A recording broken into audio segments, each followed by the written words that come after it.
ale je ľahšie, ak je to, jak prejdete. Takže toto je tá zátetka, čo som vám hovoril. Chcelo by to ten nájazd.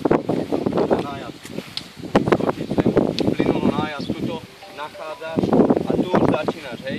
Najlepšie je, to dosť zložité, väčšina sa zberá ten problém, že tu budete chcieť ísť čo najrýchlejšie a tu stojíte na brzdách, stále brzdíte. Brzdíš a teraz ideš, chceš rýchlo pridávať, hej. Ale to sa nedá. Treba doleteť, tuto to dobrzdíš, pustiť brzdy, aby si mal nájazdovú rýchlosť. Najdôležitejšie na tých zátačkách sú nájazdové rýchlosti. Hej, to je to, čo kde je voláč rýchlejší a ja neviem, postup je zase niekde inde rýchlejší z výjazdu a podobné veci, áno. Lenže to o tej nájazdovej rýchlosti je to, jak rýchlo dokážeš tu leteť a ten prvý styk s tou zátačkou, hej.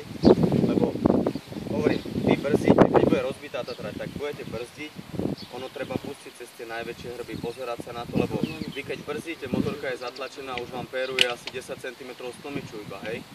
Tak potom už to ide bombiť tvrdo, lebo ten tlmič je dole spravený nejaká charakteristika pérovania, ona je vždy hore jemnejšia, dole tvrdšia, takže tam už vám péruje iba to tvrdé.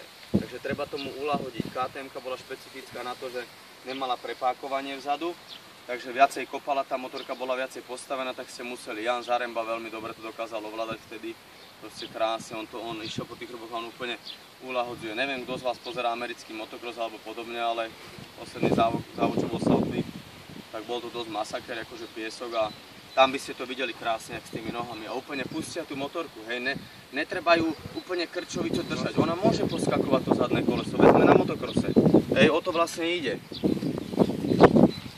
Takže... Môžem ešte k tomu... Áno, jasné. Čiže vlastne do toho pustiť, hej, a potom kde pridávať druba? No, čím skôr. Ale to chcem po vás pridávanie, to, čo som vám hovoril. Nesnažte sa hneď čo najrýchlejšie dať tam plný plyn. Dobrzduješ, pustíš brzdy a ideš. A keď ti je málo, ťahni po spojke tu už, keď si budeš istý tým prejazdom. Samozrejme do zatačky ideme, dobrzdovanie, natiahnuté nohy, aby ste mali, musíte ich mať trošku nie prepnuté, ale tak, aby ste dokázali nejaké tie hrby absorbovať.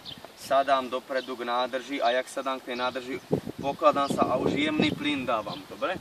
Ja vám to budem potom vysvetľovať, keď budeme špecificky zátačky trénovať, skoky a také veci, aby toho nebolo strašne veľa.